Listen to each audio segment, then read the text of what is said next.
So I decided that today would be a good day to do a Facebook Live, Facebook, Instagram, probably maybe we can share it on both, because I was recently fueled by some comments, thoughts and actions that have been kind of projected my way that might have seemed negative, but the way that I've interpreted it is a really positive way, and it's highlighted to me that the reason why I do things a little bit differently, a little bit unconventionally, is based on my strong desire and need and want to help other people with what I have experienced. And it's the way I teach yoga has helped me with injuries, it's shifted my mindset, it's empowered me and then led me to do what I love, which for me I feel like is a blessing, and it's super cool that I get to do what I love and it doesn't feel like a job. It literally feels like I get to hang out with my friends. So the negative comments about me potentially doing something that's different or unconventional or weird or not right has reminded me of why I do things the way I do. And it doesn't mean that what I'm doing is any better than anyone else, it's just feels right and aligns with me, and it makes me really excited and passionate about sharing it with others. So what I thought is I would love to find out more about why other people do what they do and what their why is. So Alexander is first up. Here we have Alexander. And maybe before you get into your why, can you tell everyone what is your background, what you currently do, and then share a little bit about why? Okay, but I'm going to flip this a little bit, because in my hunt of curiosity, I want to know, because as you were speaking, you were like, you explained how you got to here. When you started, how did you, because you seem a lot more secure now, when you started this unconventional kind of stuff, how long did it take you to get through that barrier of insecurity? Great question. It took a little while. The reason I started Access Yoga and started teaching in my own space is because I wanted to do things differently. I didn't always agree with the rules and regulations in certain studios, and I really respected these studios and studio owners and the students. But for me to teach authentically and in a really real way, I needed to go off and do my own thing. And so I was really excited by that, and I was doing my own thing, but then I would get comments from people like, that's not yoga, or, you know, teaching handstands is not necessarily yoga, and all of this. So probably for the first at least year, maybe even longer, doing things differently that really excited me and that felt really real, I was also feeling a bit like, I don't know, is this not yoga, or is this not accepted by the yoga community? And so it did make me feel a bit uncomfortable. I was kind of sitting somewhere in the middle where I was like, I'm doing what I love, and I see it helping people. I see people walk out without back pain and that are now feeling more confident in themselves and in their body and in their practice, and then that ripples off into their life. So I was like, this is all having a really positive impact, but then I was feeling affected by the comments that were in the wider yoga community of people that were considered or are my peers. So I would say probably a couple of years. Was it a moment that you like, nah, I was about to swear. Was it a moment you said, you know what, stuff these people, you know what, I got to do my own thing? Or is that just like a week in, week out, month in, month out, just like becoming who you are and becoming more confident with what you represent? I can't remember an exact moment, but I think it was a combination of continuing doing what I loved and seeing the ripple effect. So I was like, okay, well, if I'm doing what I love and it's having a positive impact and it feels right, then I'm just going to keep doing that. And I think also changing the people that I surrounded myself with. I think that was a big game changer as well. Meeting other like-minded people, that were doing similar things. And I was like, wait a second, you don't have to do what everyone else is doing for it to be good or right or helpful or positive.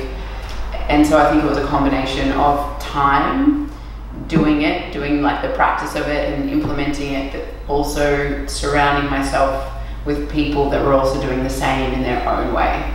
I think that's It's exactly what we see in like my field. Like I'm a strength and conditioning coach by profession, for the many who don't know. But like it's many roads lead to Rome. Like people always want to like give you like there's one monotherapy, one single thing that's the way, right? No, that's not the only way. There's many roads lead to Rome. There's so many. You could have 10 coaches, 10 teachers in a room, right? And they'll all be great. And they can all get similar results by following a whole bunch of different paths and plans, whole different type of sequences, and programming and exercise selection and structures. Who's to say one is better if we get similar results? I agree. There's so many options. It's like people wrap their agendas, egos, biases up in, because it's like, I feel like people wrap up their identity in like what they represent.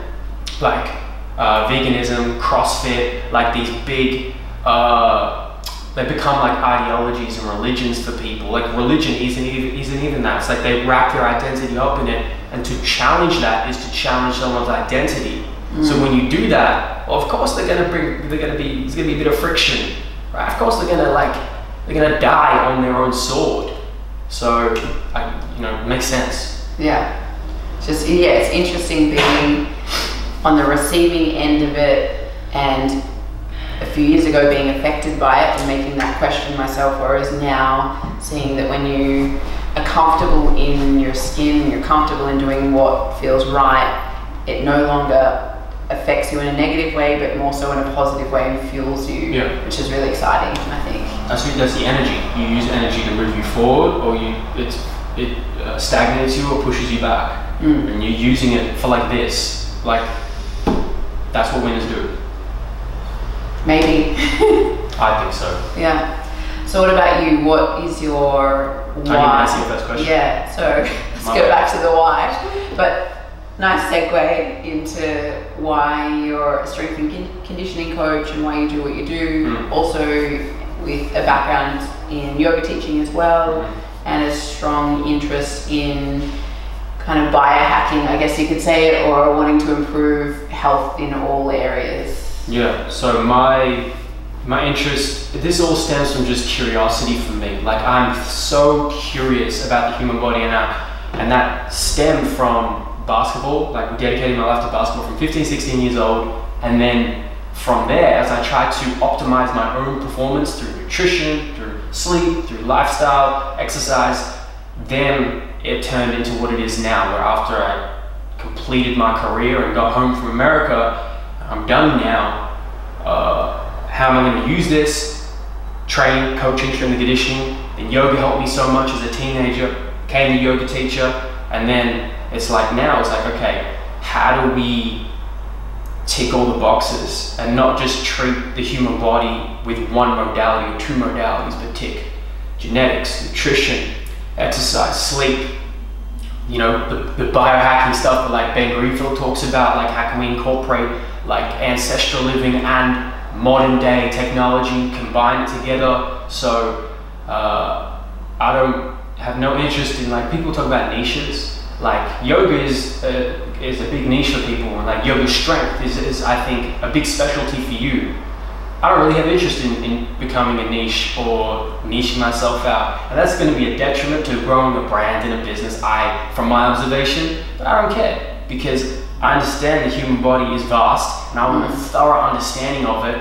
And if I can be, instead of top 1% strength and conditioning coach, top 1% yoga teacher, maybe I can be top 5%, top 10% in the whole realm of the human body over my decades and decades of living. So that's kind of the granular detail of like how I got here real quick, and looking at, I guess, the whole person rather than just one element. Yeah, absolutely. Every question you ask, how much sleep you get last night? Okay, what's this look like? What's this look like? You got to tick all the boxes. I think that's where we're going to go, and that's where I'm going to go. Yeah. So yeah. Cool. Anything else you want to share about what excites you most at the moment? What excites me most? Wow. Future. It's going to be a big question. The potential of like where we're going, like it can go in so many directions. I think technology's getting crazy. Like where we're going with medical sciences is amazing, and how we could be on the cusp of like a singularity where we can look to have such rapid technological advancements that it may change the way even human beings act as human beings. You know, whether that looks like putting implants in us or being able to regrow limbs. These things fascinate me to no end, and I hope I can be wealthy enough one day to support that so I can live as long as possible with health span. We'll see how crazy I get. But that doesn't answer any. Did you ask why I do this? Did I? Yeah. I asked the why, and it seemed like your why was because you want to understand the body as a whole and the person as a whole, rather than. Yeah, it's curiosity. I think when you have curiosity and enthusiasm, and you're good at something, when those all three things intersect, you should stick with that. But that's not. It's not really why. The why. I've thought about this the other week. I really had to think about it, and it's like, oh wait, it comes down to, if I really strip it back, if we really strip back why we do the way we do like that, like you have to really take back insecurity. At least it was for me. Like as a kid, why did I start basketball? How did all this start? I wasn't good at anything. Yeah. I didn't feel like I was naturally talented at anything. Academics, you know, you get kids in school like this. You're either really smart, you're either really good sport, you're really good looking, like you're hitting one of these main pillars or all of them. I didn't feel like I hit any of them. So, alright, you don't feel naturally talented in anything, well, you're gonna force yourself to become good to great at something, right? And so that's what it came from, like not being good at anything. And now I've come to a place where, oh, hold on, I think I'm trying to satiate this childhood insecurity of like, well, communicating, coaching, teaching. I feel like I've stumbled upon or found myself upon this journey that is now, I feel like that's what if there's anything that I feel like got something at, so far it seems to be this whatever this is. Right. And do you think that could then help other people that were like you 5 years ago or 10 years ago? I didn't even consider that. People like me? I haven't considered that. I hope it can, because I've probably never talked about this, because you realize these things as you grow. But if I do, I hope it can, because got him there. No, because like there's gotta be so many people out there, right, who like don't feel like they're good at anything, or don't feel great, especially kids. And like, well, you can be if you choose to dedicate yourself towards a craft and just decide, and then by happenstance you fall into a journey where you naturally just sometimes find the thing that you find the thing. I think that's probably a part of where my career will end up naturally. You know, you try and solve your own problems and you help other people solve their problems. Cool. I feel like that's part one. We'll keep you updated. Part two, I feel like there's more to this story. There's a lot more. Of course. Anyway, thank you, Alexander. And I look forward to sharing more, because I feel like there's going to be many interesting conversations with Alexander and probably many other people. Yes, and because she's probably not going to say, if you guys actually, because Amelia doesn't do this often, if you guys want to see more of this, tell her, because I think this is dope as hell. I think she should do this, these Mac conversations, like every week with a whole bunch of people. So DM her, comment if you guys want to see it, because I think it's an awesome idea and can create some stimulating conversation, thought-provoking things. Cool, thank you. Peace out.